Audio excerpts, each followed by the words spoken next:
आपके सामने बेटा फिर बार हाजिर हुई हूँ और आज एक नए टॉपिक के साथ काव्य के, जो कि आपकी क्षितिज जो मेन बुक है और उसमें जो काव्य पोर्शन है उसका जो चैप्टर है कन्यादान, जो कि बड़ा इंटरेस्टिंग चैप्टर है। कन्यादान, अब आप कन्यादान क्या कहोगे? लड़कों का भी दान है आजकल, क्योंकि जब शादियां हो जाती हैं तो लड़के भी कौन से माँ बाप के साथ ही रहते हैं, वो भी बाहर ही रहते हैं।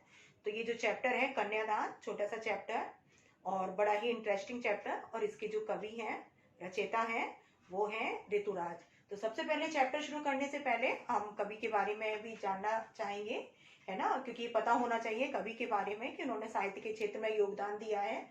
कन्यादान जो कविता लिखी है ना, तो कहाँ जन्म हुआ, कैसे उन्होंने किया, तो उनकी रचनाएं वगैरह।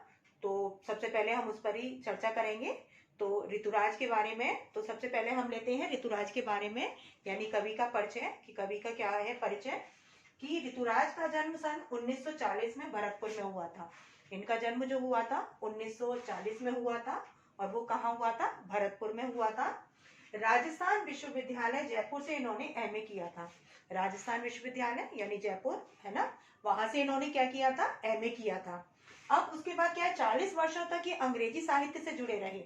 40 यानी 40 ईयर्स, काफी होते हैं समय, 40 वर्ष का समय काफी होता है। ये अंग्रेजी साहित्य से जुड़े रहे। अब तक इनकी जो कविता संग्रह प्रकाशित हुए हैं, वो अब तक इनके कितने हुए हैं? 8 कविता संग्रह प्रकाशित हो चुके हैं। 8 यानी 8 कविता संग्रह प्रकाशित हो चुके हैं। अब क्या है रचना संग्रह है इनका, जो कविता संग्रह है इनका, मैं आंगिरस, पुल पर पानी, नहीं प्रबोध चंद्रोदय, नहीं प्रबोध चंद्रोदय, सुरत निरत, लीला मुखारबिंद, एक मरण धर्मा और अन्य, एक मरण धर्मा और अन्य, कितना थोड़ा वक्त, अवेकस, आशा नाम नदी। ये क्या है? इनके कविता संग्रह, यानी इनके 8 कविता संग्रह अब तक जो प्रकाशित हो चुके हैं, तो ये है कविता संग्रह। उसके अलावा उन्होंने संपादन किया है कविता की बात। जो उनका संपादन है वो क्या है? कविता की बात। कविता की बात उनका क्या है? संपादन। उसके अलावा क्या है कि पुरस्कार, जो कि उनको प्राइज मिले हुए पुरस्कार जो मिला है, इन रचनाओं के आधार पर जो उनको मिला है, जो ख्याति प्रसिद्धि जो पुरस्कार इसके लिए उनको मिला, वो कौन कौन से पुरस्कार हैं? सोमदत्त परिमल सम्मान, मीरा पुरस्कार, पहल सम्मान तथा बिहारी पुरस्कार। ये इनकी क्या है? पुरस्कार हैं, जो कि किसको मिले हैं? ऋतुराज।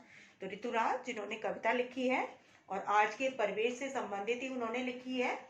जो उन्होंने लिखा है वो आज के परिवेश से संबंधित लिखा है, यथार्थवादी चित्रण है, वास्तविकता, जीवन की सच्चाई, और क्या है कि जो आज की आवश्यकता अनुसार जो कि लड़कियों को बताया जाना चाहिए, समझाना चाहिए, है ना, वही इसमें सीख भी है। लड़की और माँ की चिंता भी है साथ साथ कन्यादान में, कि माँ के हृदय की जो पीड़ा है, जो कष्ट है विदा करते समय, तो उसका भी वर्णन है, और दूसरे में माँ अपनी बेटी को जो सीख दे रही है उसका भी वर्णन है। तो अब हम शुरू करेंगे कविता, ठीक है? सब ध्यान से सुनेंगे कविता को। अब बेटा इधर ये काव्य पंक्तियां और जो है छोटा सा है ये, और 2 पैराग्राफ में है, क्योंकि पहले में जो वर्णन है वो माँ के हृदय की स्थिति का है, उस समय का जब माँ अपनी बेटी का विदा करती है, तो उस समय उसके हृदय की जो स्थिति होती है, जो पीड़ा होती है, उसको शब्दबद्ध नहीं किया जा सकता, उसका हम वर्णन नहीं कर सकते, वो वर्णन से परे होती है। माँ के हृदय की जो स्थिति होती है, जो पीड़ा होती है, जो कष्ट होता है, उसको विदा करते समय, अपनी बेटी का कन्यादान करते समय जो उसकी पीड़ा, उसका जो कष्ट होता है, उसका इसमें बड़ा ही स्वाभाविक और सजीव वर्णन किया है। किसने? कवि ऋतुराज ने। और साथ साथ माँ की कोमल भावनाओं का और आशंकाओं का भी बड़ा ही सुंदर वर्णन किया है ऋतुराज ने।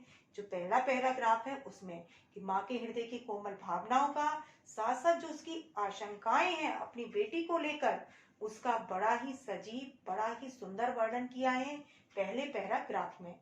जो हमारा दूसरा पैराग्राफ है उसमें माँ जब अपनी बेटी को विदा कर रही है, तो वो क्या कर रही है, अपनी बेटी को सीख दे रही है। क्यों? क्योंकि माँ को चिंता है अपनी बेटी को लेकर, तो वो अपनी बेटी को क्या दे रही है, सीख दे रही है। तो जो दूसरा पैराग्राफ है उसमें 4 सीख है, उनका वर्णन है।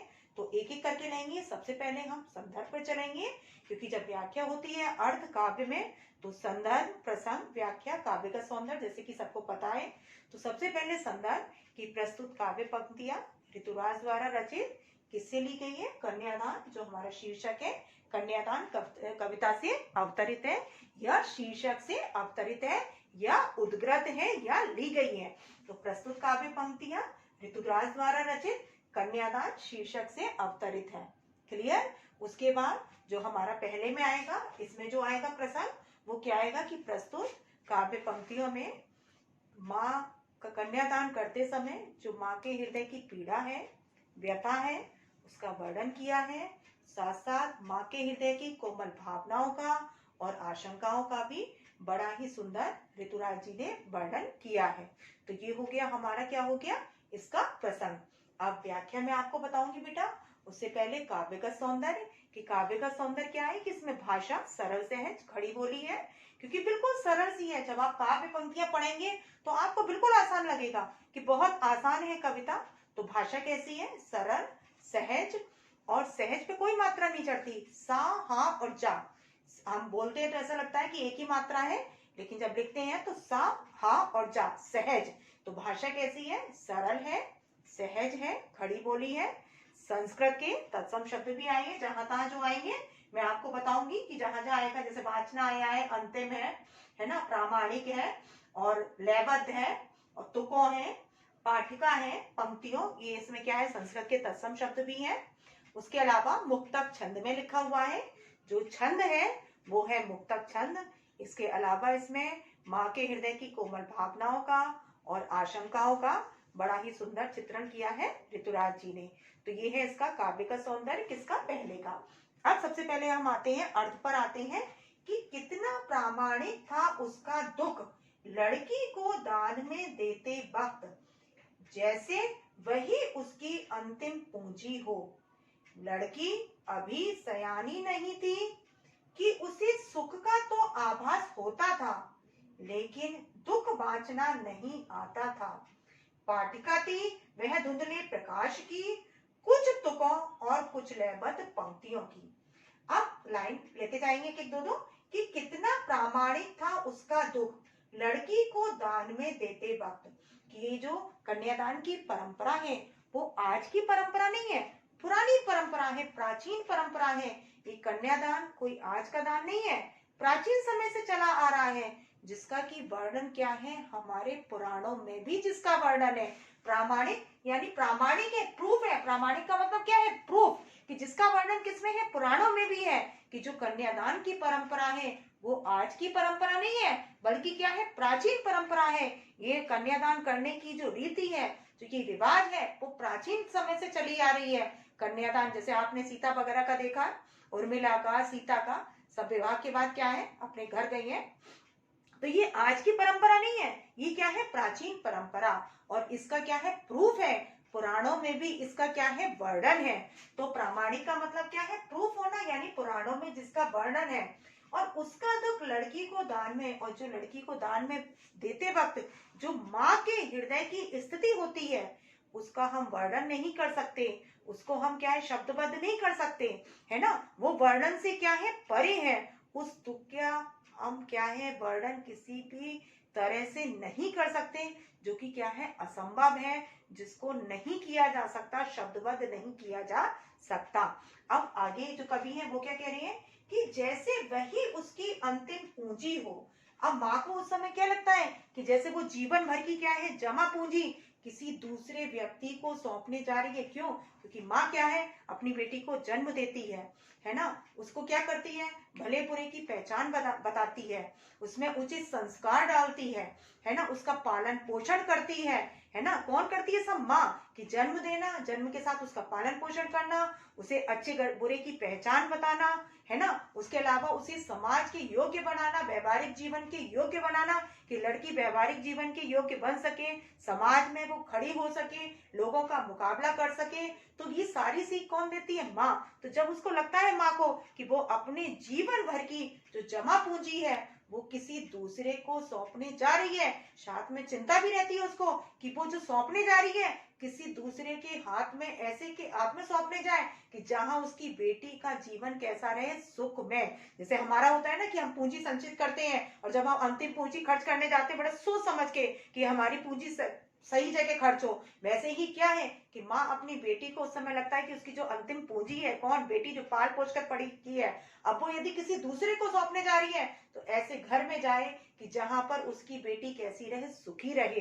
तो उसको उस समय जो उसका दुख होता है माँ का, उसका वर्णन नहीं किया जा सकता। वो क्या है? वर्णन से परे है, यानी अवर्णनीय है। हम क्या कह सकते हैं? अवर्णनीय है, यानी वर्णन से परे है। अब लड़की अभी सयानी नहीं थी कि उसे सुख का तो आभास होता था लेकिन दुख वाचना नहीं आता था। लड़की अभी सयानी नहीं थी। माँ को लगता है उसकी बेटी अभी सयानी नहीं हुई है, समझदार नहीं है ना, छोटी है। क्योंकि कन्या शब्द में ही क्या निहित है? कन्या यानी बच्ची, लड़की, छोटी सी, सीधी सादी सी। तो माँ को लग रहा है अपनी बेटी, और हर माँ को यही लगता है कि उसकी बेटी चाहे कितनी भी बड़ी क्यों ना हो जाए, है ना। लेकिन माँ को क्या लगता है? उसकी बेटी क्या है? अभी छोटी ही है। तो माँ को क्या लग रहा है कि उसकी बेटी अभी सयानी नहीं हुई है, समझदार नहीं हुई है, उसे अभी भले बुरे की कुछ भी पहचान नहीं है। किसको? उसकी बेटी को। उसकी बेटी तो कैसी है? सीधी सादी है, भोली भाली है। कि उसे सुख का तो आभास होता था लेकिन दुख वाचना नहीं आता था। उसको सुख का ही आभास था। क्यों? क्योंकि माँ ने अपने घर में उसको क्या दिया? केवल सुख। तो उसने जीवन का केवल एक ही पहलू देखा है। कौन सा? सुख। जीवन में कभी विषम परिस्थितियां भी आ सकती हैं, वो इसका उसको पता नहीं, आवाज नहीं। वो उसको बांचना, बांचना मतलब बताना। तो बताएगी कब? जब उसने भोगा होगा, क्योंकि उसने तो जीवन का क्या भोगा है? केवल एक ही पहलू, जीवन का एक ही अनुभव उसने लिया है। कौन सा? मीठा। और जो खट्टा अनुभव है वो उसको नहीं है। किसको? बेटी को। क्योंकि माँ को तो जीवन के दोनों अनुभव है, उसे तो मीठे भी अनुभव है और खट्टे भी हैं। इसलिए वो अपनी बेटी के लिए क्या है? चिंतित है कि बेटी ने जीवन का एक ही पहलू है। क्योंकि बेटा आपने देखा होगा कि घर में भी माँ बाप होते हैं, वो अपने बच्चों से भले ही कष्ट में रह लेते हैं, खुद परेशानी में रह लेते हैं, लेकिन अपने बच्चे को दुख नहीं बताते हैं, अपने मन की पीड़ा नहीं बताते। उनको क्या लगता है कि उनका बच्चा सुखी रहे, है ना, उसी को किसी प्रकार का कष्ट ना हो, किसी प्रकार की पीड़ा ना हो। तो वैसे ही क्या है कि बेटी ने घर में क्या है? केवल एक ही पहलू उसने भोगा है, एक ही अनुभव। कौन सा? मीठा। जीवन में कभी विषम परिस्थितियां भी आ सकती हैं, जीवन में कभी दुख भी आ सकता है, इससे वो अनजान है और उसको बांचना नहीं आता, बताना नहीं आता। क्यों? क्योंकि उसने जीवन का केवल एक ही पहलू देखा है, और वो कौन सा है? सुख। अब आगे माँ क्या कह रही है कि पाठिका थी वह धुंधले प्रकाश की, कुछ तुकों और कुछ लयबद्ध पंक्तियों की। पाठ का मतलब होता है पढ़ने वाली। अब पढ़ने वाली का मतलब क्या है? कि सुख को ही पढ़ा है। अब यहाँ पाठिका से मतलब किताब कॉपियों से नहीं है। पाठ का मीन्स जीवन का एक ही अनुभव पढ़ने वाली है, और वो कौन सा? सुख। तो पाठिका थी वह धुंधले प्रकाश की। धुंधला माने धुंधला, प्रकाश माने प्रकाश। कुछ तुकों और कुछ लयबद्ध पंक्तियों की। कुछ तुकों और लयबद्ध पंक्तियों से मतलब है यहाँ सुख में जीवन से, कि कुछ तुकों और कुछ लयबद्ध पंक्तियों। तो लयबद्ध और तुकों का यहाँ मतलब क्या है? सुख में जीवन की। और पाठिका माने पढ़ने वाली। तो उसने जीवन का केवल एक ही पहलू, कौन सा? सुख, उसी की वह पाठिका है, उसी को ही वह पढ़ने वाली है। पढ़ने मीन्स वाली, भोगने वाली। उसी को ही उसने अपने घर में भोगा है, और उसी को क्या है वो? कि धुंधले प्रकाश, उन्हीं स्मृतियों को साथ लेकर जाएगी वो कहाँ? दूसरे घर। क्योंकि उसने जीवन का एक ही पहलू देखा है। कौन सा? मीठा। और उसी को ही साथ लेकर, उन्हीं स्मृतियों को साथ लेकर जाएगी। वो कहाँ जाएगी? अपने घर जाएगी। तो यहाँ पर जो ऋतुराज उन्होंने बताया है माँ के हृदय की पीड़ा का, एक बार फिर सब ध्यान से, कि कितना प्रामाणिक था उसका दुख लड़की को दान में देते वक्त, जैसे वही उसकी अंतिम पूंजी हो। कि कन्यादान की परंपरा आज की परंपरा नहीं है, प्राचीन परंपरा है, जिसका पुराणों में भी वर्णन है कि कन्यादान करते समय माँ की जो मनोदशा होती है, जो पीड़ा होती है, वो वर्णन से परे है, यानी अवर्णनीय है। उसको हम शब्दबद्ध नहीं कर सकते। उस समय उसको लगता है कि मानो वह जीवन भर की जो जमा पूंजी है वो किसी दूसरे को सौंपने के लिए जा रही है, किसी दूसरे को देने जा रही है। अब आगे क्या है कि लड़की अभी सयानी नहीं थी कि उसे सुख का तो आभास होता था, लेकिन दुख बांचना नहीं आता था। माँ को लगता है उसकी बेटी क्या है, भोली भाली है, सीधी सादी है, उसने जीवन का एक ही पहलू देखा है, कौन सा सुख। जीवन में कभी विषम परिस्थितियां भी आ सकती हैं, कभी दुख भी आ सकता है। इससे उसकी बेटी क्या है, अनभिज्ञ है, अनजान है। केवल उसके दिमाग में तो क्या है कि उसको जीवन में क्या मिलेगा, आगे विवाह कर जाएगी तो सुख ही सुख मिलेगा। उसको ये नहीं पता है कि हो सकता है कि उसके जीवन में विषम परिस्थितियां भी आए, क्योंकि उसने उसको भोगा ही नहीं है, जीवन में देखा ही नहीं है। और क्योंकि माँ को क्या है, दोनों अनुभव है, खट्टे भी मीठे भी। तो माँ आशंकित है, माँ चिंतित है कि बेटी यदि ससुराल जाएगी तो हो सकता है कि उसके जीवन में विषम परिस्थितियां भी आ सकती हैं, तो बेटी उसका कैसे सामना करेगी। तो माँ इस बात को लेकर चिंतित भी है। अब आगे क्या है कि पाटिका थी वह धुंधले प्रकाश की, कुछ तुफल और कुछ लयबद्ध पंक्तियों की। जो उसकी बेटी है वो क्या है, केवल उसने जीवन का एक ही पहलू पढ़ा है, और वो क्या है, सुख। जीवन में कभी विषम परिस्थितियां भी आ सकती हैं, इससे वो अनभिज्ञ है, अनजान है। और उन्हीं स्मृतियों को साथ लेकर, धुंधली यादों को लेकर जो जीवन में उसने सुख का समय भोगा है, उन्हीं को लेकर जाएगी वो कहाँ पर, अपने ससुराल। तो यहाँ पर माँ के दुख का वर्णन है पहले वाले पैराग्राफ में। भाषा वही सरल सहज, क्या है, खड़ी बोली, संस्कृत के तत्सम शब्दों का भी प्रयोग है, मुक्तक छंद है, साथ साथ माँ की मनोदशा का इसमें वर्णन किया है, कोमल भावनाओं का बड़ा ही सुंदर ऋतुराज जी ने वर्णन किया है, साथ साथ उसकी आशंकाओं का भी वर्णन किया है, क्योंकि माँ को तो जीवन के दोनों ही अनुभव है। तो माँ को चिंता है बेटी को लेकर कि उसे जीवन में विषम परिस्थितियों का भी सामना करना पड़ सकता है। अब यहाँ पर जो दूसरा है, यहाँ पर सीख है। जब आपने देखा होगा कन्या को विदा किया जाता है तो घर के जो बड़े लोग होते हैं, परिवार के जो लोग होते हैं, भाभी वगैरह होती हैं, बड़े घर के जो सदस्य होते हैं, माँ, तो सीख देते हैं कि भाई जाना ससुराल में तो ऐसे रहना, ऐसे करना। क्योंकि क्या लगता है कि बेटी कैसी है, सीधी सादी है, भोली भाली है, भाई घर में तो अपने मन मुताबिक रही है, लेकिन वहां जाकर उसको कैसे रहना है। तो यहाँ पर जो है वो परंपरागत, पारंपरिक जो छवि है, परंपरागत जो छवि है ना, उससे अलग हटके आज की आवश्यकता अनुसार माँ ने अपनी बेटी को सीख दी है। वही पुरानी परंपरा पर सीख नहीं दी है जो प्राचीन चली आ रही है, घर जाना, सास ससुर की सेवा करना, पैर दबाना, ये करना, ऐसी सीख नहीं दी है। क्यों? क्योंकि माँ आशंकित है अपनी बेटी को लेकर कि जीवन में क्या है, विषम परिस्थितियां आई हैं। बेटी ने तो क्या है, विषम परिस्थितियां देखी नहीं है, तो बेटी सामना कैसे करेगी। तो माँ क्योंकि आशंकित है, तो माँ अपनी बेटी को सीख दे रही है, सचेत कर रही है, सावधान कर रही है आज की आवश्यकता अनुसार कि वो क्या है, यदि कहीं पर वो देखे कि समाज में कैसे खड़ा होना है, कैसे करना है, उसी के हिसाब से उसको चलना है। किसको? उसकी बेटी को। ये नहीं है घर जाके सास के पैर दबाना, ये करना, वो करना, इन सबकी भी है, लेकिन उसके अलावा उसे क्या क्या करना है। तो यहाँ पर जो सीख है वो 4 सीख है, जिसके आधार पर हम समझेंगे। पहली सीख कि माँ ने कहा पानी में झांककर अपने चेहरे पर मत रीझना।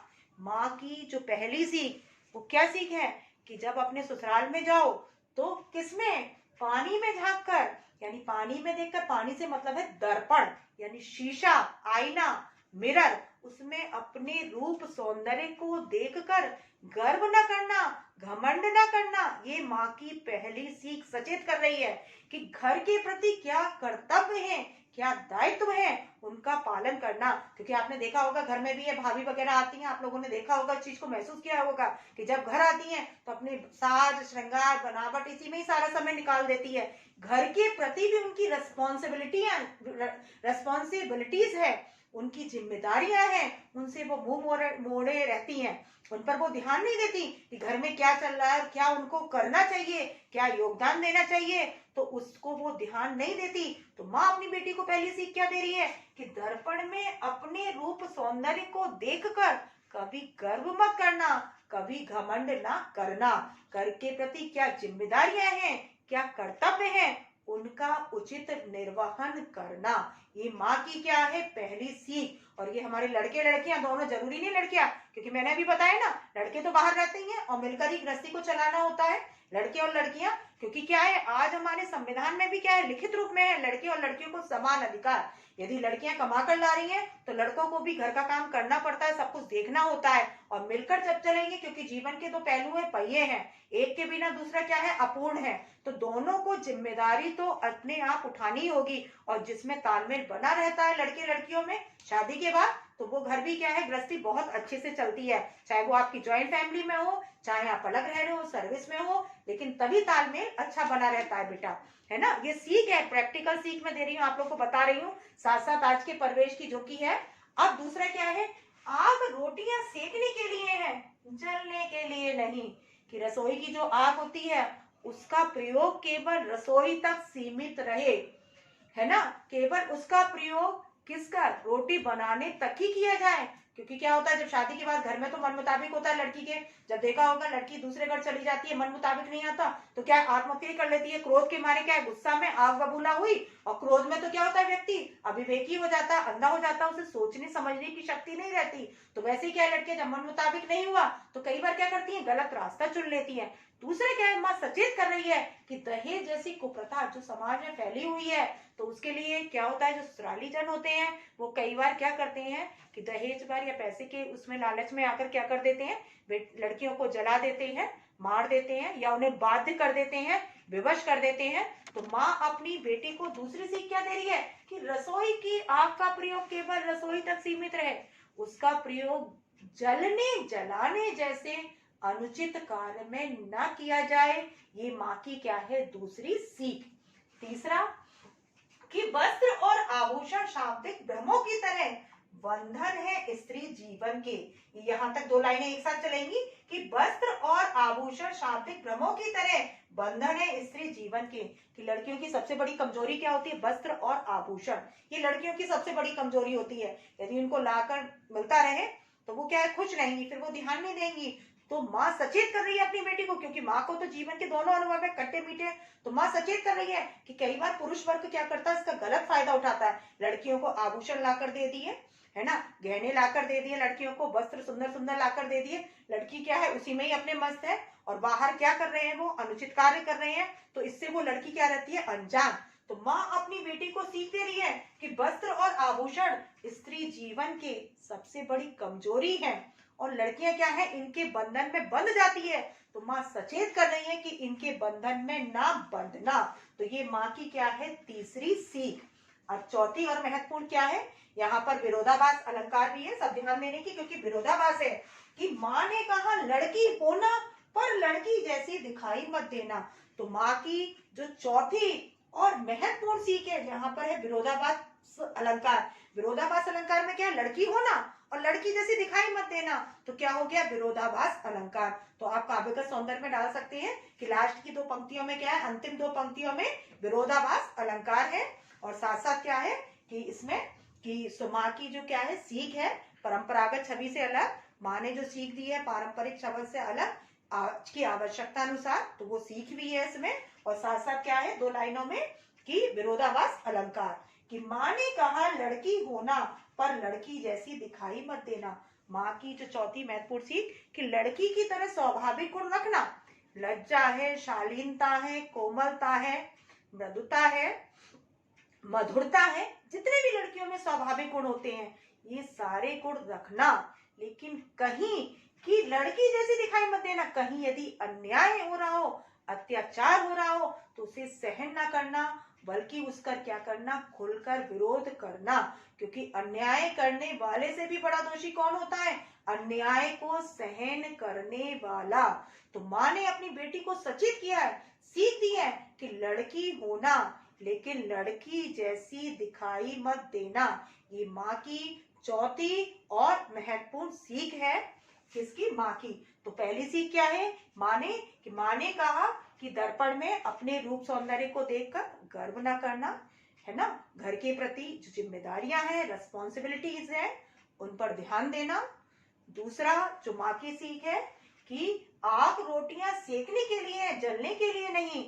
रसोई की आग का प्रयोग केवल किसमें किया जाए, रोटी सेकने के लिए किया जाए, उसका प्रयोग जलने जलाने जैसे अनुचित कार्य में ना किया जाए। अब तीसरा क्या दिया माँ ने सीख, कि वस्त्र और आभूषण शाब्दिक भ्रमों की तरह बंधन है स्त्री जीवन के। कि वस्त्र आभूषण क्या है, लड़कियों की बड़ी कमजोरी है, बंधन है। कई बार लड़कियां इसके जाल में फंस जाती हैं और पुरुष वर्ग क्या करता है, अनुचित फायदा उठाता है। तो माँ अपनी बेटी को सचेत कर रही है कि इनके जाल में न फंसना, इनके बंधन में न फंसना। अब माँ ने कहा लड़की होना पर लड़की जैसी दिखाई मत देना। माँ ने अपनी बेटी को चौथी और अंतिम महत्वपूर्ण सीख दे रही है जो समाज में वो देख रही है कि क्या हो रहा है। तो माँ अपनी बेटी को सचेत करते हुए कह रही है कि क्या कह रही है माँ, क्योंकि लड़कियों की क्या है, पुरुष पर क्या समझता है, पैर की जूती समझता है, अन्याय करना, अत्याचार करना, है ना, और उसको समान अधिकार ना देना हर क्षेत्र में करके। लेकिन आज तो क्या है कि हमारे संविधान में लिखित रूप से है कि लड़के लड़कियों को समान अधिकार है। तो क्या है कि लड़की होना माने का है, लेकिन लड़की जैसी दिखाई मत देना। लड़कियों के जितने भी गुण हैं, मधुरता, कोमलता, शालीनता, लज्जा, नाजुकता, ये सब रखना। लेकिन क्या है, कहते हैं ना कि कभी क्या है कि बनी रहो अपना क्या दुर्गा, लेकिन कभी आवश्यकता बने चंडी काली बनने की तो उससे भी पीछे ना हटो, है ना। तो माँ सीख दे रही है कि ये सारे गुण रखना, लेकिन यदि कहीं अन्याय हो रहा हो, अत्याचार हो रहा हो, तो उसको सहन ना करना, बल्कि उसका खुलकर विरोध करना। तो ये माँ की क्या है, सीख। तो पहले में हमने क्या समझा कि पहले में माँ के दुख का वर्णन है, विदा के समय, कन्यादान करते समय जो उसकी स्थिति है उसका वर्णन किया गया है। दूसरे में माँ ने जो अपनी बेटी को विदा करते समय उसको सीख दे रही है, उसको सचेत कर रही है, उसका इसमें वर्णन है। तो ये 2 पैराग्राफ में है। तो आप लोगों को बेटा समझ में आया होगा, इसके आप लोगों को समझ में आया होगा। और आगे तो बेटा आप लोगों का भी टास्क, जैसे कि आप लोगों को पता है कि मैं टास्क देती हूँ और आसान सा दे रही हूँ, इंटरेस्टिंग, क्योंकि पढ़ाई से जो रिलेटेड रहता है वो तो नीरसता वाला होता है प्रैक्टिकल लाइफ का। और क्योंकि ये प्रैक्टिकल लाइफ की ही ये पोएम, तो आपको भी ये बताना है कि आपने देखा होगा कि घर में कुछ ऐसे कार्य करते होगे कि माँ आपको मना करती होगी कि अनुचित है, गलत है, या आपको समाज में देखती होगी कि ऐसा हो रहा है तो आप इसका विरोध करो। तो आपको ये बताना है कि आपकी माँ ने आपको क्या सीख दी है ना। ये नहीं है विदा कन्यादान की कि कन्यादान आप लोग कहोगे मैडम हमारी की शादी हो रही है जो माँ हमको विदा कर रही है, जो सीख दे रही है। यहाँ में विदा के समय का नहीं है कि आपकी माँ भी, जब आपने देखा होगा घर में आप लोग होते हो तो कुछ गलत कर रहे होते हो, अनुचित कर रहे होते हो, तो माँ करने के लिए मना करती है। तो क्या आपको करने के लिए मना कर रही है, साथ में समाज में वो देख रही है कि ऐसा फैला हुआ है, तो किसका विरोध करने के लिए, आवाज उठाने के लिए माँ आपसे कहती है, या आपके मन में खुद से आता है। तो ये आप अपना बेटा टास्क है आपका, आप कमेंट बॉक्स में इसको डाल सकते हैं, बता सकते हैं कि कौन सा है आपकी ऐसा कि माँ ने जो बात कही हो या आप चाहते हैं बदलाव लाना, विरोध करना। तो ये आप कमेंट बॉक्स में, कमेंट सेक्शन में डाल सकते हैं। तो यही है छोटा सा टास्क, क्योंकि इंटरेस्टिंग होना चाहिए, क्योंकि हमारी कविता ऋतुराज जी ने जब प्रैक्टिकल लाइफ की लिखी है तो उसी से रिलेटेड आपका टास्क भी है। और आप लोगों को बेटा सबको समझ में आई होगी। अच्छे से बेटा प्रैक्टिस करेंगे तो और अच्छे से वीडियो को देखिए और अच्छे से बेटा इसका अर्थ समझिए, ताकि अब अगले वीडियो में मैं आपको क्या बेटा क्वेश्चन आंसर करूंगी तो आप अच्छे से अपना बता पाएंगे, कर पाएंगे। तो आगे हमारे रहेंगे क्वेश्चन आंसर का। तब तक के लिए बाय बेटा।